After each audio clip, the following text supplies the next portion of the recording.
শুধু স্বপ্ন দেখাই নয় চন্দন, প্রখর বাস্তব যখন থাবা বসায় না, তখন সবকিছু ভেঙে চুরমার করে দেয়। জানি না তাতে তোমার কিছু যায় আসে কিনা।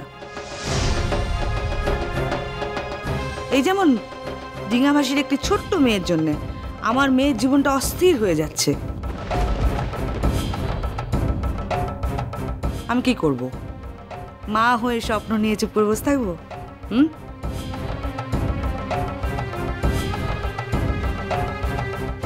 এখানে আসার পর থেকে কাজুর নামে বহুত কথা শুনিলি, কিন্তু আমি কাজু এত তাড়াতাড়ি এত বদলাতে পারে না। ঠিক কথা, গোটে দিন ঠিক প্রমাণ হব আমাদের ডিঙাবাসীর কাজু কোনো খারাপ কামও করেনি। দেখো, এই দিনটার জন্য আমিও মনে মনে অপেক্ষা করে আছি চন্দন। আর সেই জয়টা শুধু একা কাজলের জয় হবে না, আমার জয় হবে, সবার জয় হবে, জয় হবে ডিঙাভাসীর সমস্ত মানুষের।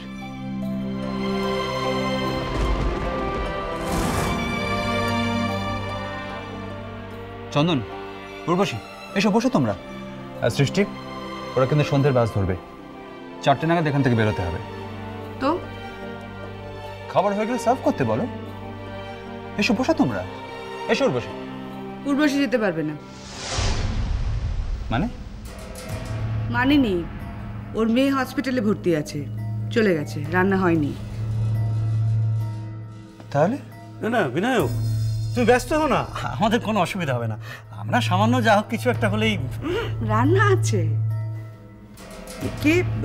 উর্বশী, ও রান্নাঘরে আসুক আমার সঙ্গে, আমি দেখিয়ে দেবো, সকলকে সার্ভ করে দেবে। তাহলে তো উর্বশী, তোমার অসুবিধা নেই তো? ইমা, বিনায়ক, ভাগ্যি বললে আমি তো জানতাম ও তোমার ডিঙাভাসীর বাড়িতে রান্না করে, রাঁধুনি। রান্না করতে দেখেছি ওকে। তুমি তো জানো না বিনায়ক, ওরা বংশ অনুক্রমে রাঁধুনি। ওর মাও তাই ছিল, ও বেসিক্যালি তাই। উর্বশী অনেক কিছু পারে সৃষ্টি, নাচতে পারে, হাতের কাজ পারে, অফিসের লেখাপড়ার কাজও কিছুটা করতে পারে।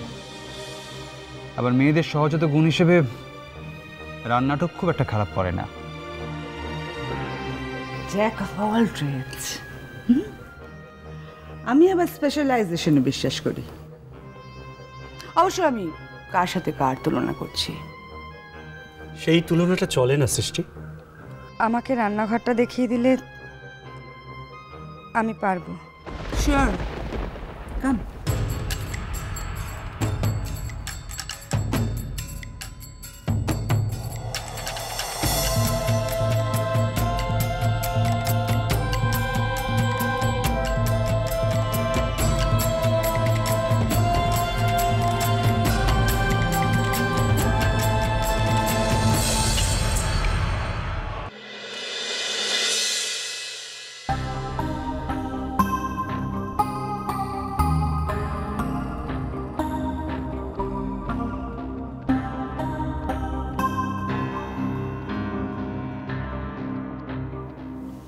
তাহলে উর্বশী, যে জায়গাটা তোর পাওনা ছিল সেটা তোকে কিন্তু আমি দিলাম, আমার বাড়ির রাঁধুনি।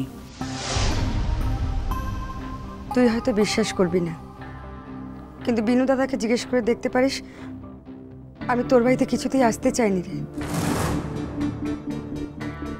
কিন্তু বেশি জেদ করলে যদি বিনু দাদা অন্য কিছু সন্দেহ করে, তাই। বিনু দাদা বললো বলি বাধ্য মেয়ের মতো আমার বাড়িতে চলে এলি?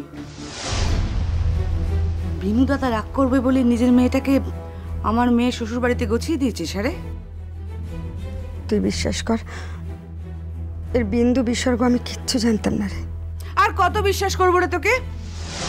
তুই আর তোর মা এমন কোনো কাজ করেছিস কি যাতে করে একটু বিশ্বাস করা যায়? বল বল, উত্তর দে আমাকে। তুই আমাকে যা খুশি বল, যত খুশি গালমন্দ কর, কিন্তু আমার মাকে তুই কিচ্ছু বলবি না। আমার মা তোকে কত ভালোবাসতো সেদিন তুই বুঝিসনি। আজ তো নিজে মা হয়েছিস, এখনো বুঝিস না? না রে, শুধু তোর জন্য, শুধু তোর জন্য মা আমাকে কোনোদিন প্রাণ খুলে ভালোবাসতে পারেনি। এর কোনো দাম নেই। আমি সারা জীবন তোর পাত কুড়োনো খেয়ে বড় হয়েছি, এর কি কোনো দাম নেই তোর কাছে? তাই তো হওয়ার কথা ছিল। আর কি এক্সপেক্ট করেছিলি বলতো?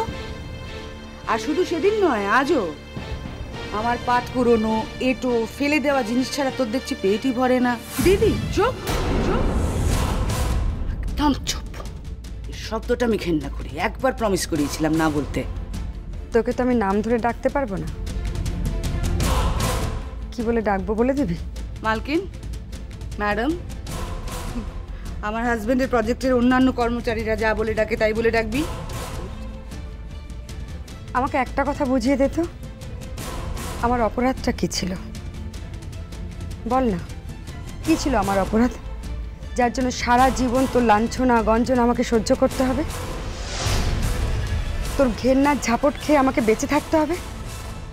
কেন বলতো দিদি? Shut up! তখন থেকে বারণ করছি দিদি দিদি না করতে। আমি শুনতে চাই না এটা। কি মনে করেছিস তোর মেয়ে থাকতে পারবে ওই বাড়িতে? আমি থাকতে দেব? দেব না। এত দুঃসাহস তোর? ভাবলি আমার মেয়ে শ্বশুর বাড়িতে নিজের মেয়েকে পাঠিয়ে দিবি, টেক্কা নিবি? স্পর্ধা! আমার বাবার দিকে তুই হাত বাড়িয়েছিলি। তুই আর তোর মা মিলে ওই বাড়ি থেকে আমার মায়ের চিহ্ন মুছে দিয়েছিলি। আর তারপর সূর্যর দিকে হাত বাড়ালি নিজেকে মহান করবি বলে, আর আমাকে অনেক নিচে নামাবি বলে। পেরেছিস? তুই সূর্যের জন্য জাস্ট একটা ভোগের সামগ্রী ছিলি। তোকে ভোগ করে চলে গেছে। যারা সৃষ্টিকে মনে রাখে তারা উর্বশীদের মনে রাখে না। এই সাধারণ বুদ্ধিটুকু তোর হলো না রে? কেন? জীবনে যেখানে যেখানে তুই আমার সাথে টেক্কা দিতে গেছিস সেখানে সেখানে হেরে গেছিস। আর এই লাস্ট এই যে খেলাটা খেলেছিস, এমন গোহারা হারবি না, সারা জীবন ভয় পাবি আমার সঙ্গে টেক্কা নেওয়ার আগে। দিদি, আমি তোর পায়ে ধরছি রে। আমি আমি কোনোদিনও তোর সঙ্গে টক্কর দেওয়ার জন্য আমি কিচ্ছু করিনি রে, কখনো করিনি। আমি আমি প্রথম থেকে সূর্যকে ভালোবাসতাম, কিন্তু যখন জানলাম তুই ওকে ভালোবাসিস, আমি কখনো কিচ্ছু জানতে দিইনি। আমি ওর কাছেও যেতাম না, হাজার ডাকলেও যেতাম না।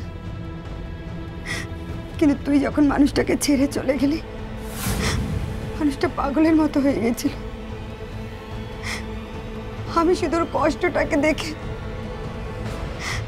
যাকে ভালোবাসি তার কষ্ট আমি সহ্য করতে পারি না। এটা যদি আমার অপরাধ হয়, তার জন্য তুই সারা জীবন ধরে আমাকে আমাকে শাস্তি দিয়ে যাচ্ছিস। আমার মেয়েটার কোনো ক্ষতি করিস না রে, ওর তো কোনো দোষ নেই, তুই ওর কোনো ক্ষতি করিস না। ওর সব থেকে বড় অপরাধ ও সূর্যর পরিচয় বাঁচে। ও অন্য কোনো অপরাধ করতে আমি ক্ষমা করে দিতাম, খুন করলেও ক্ষমা করে দিতাম। সূর্য আর তোর সন্তান এই পরিচয় বাঁচবে, আর সৃষ্টি ক্ষমা করে দেবে? করতে পারে? পারে? পারে?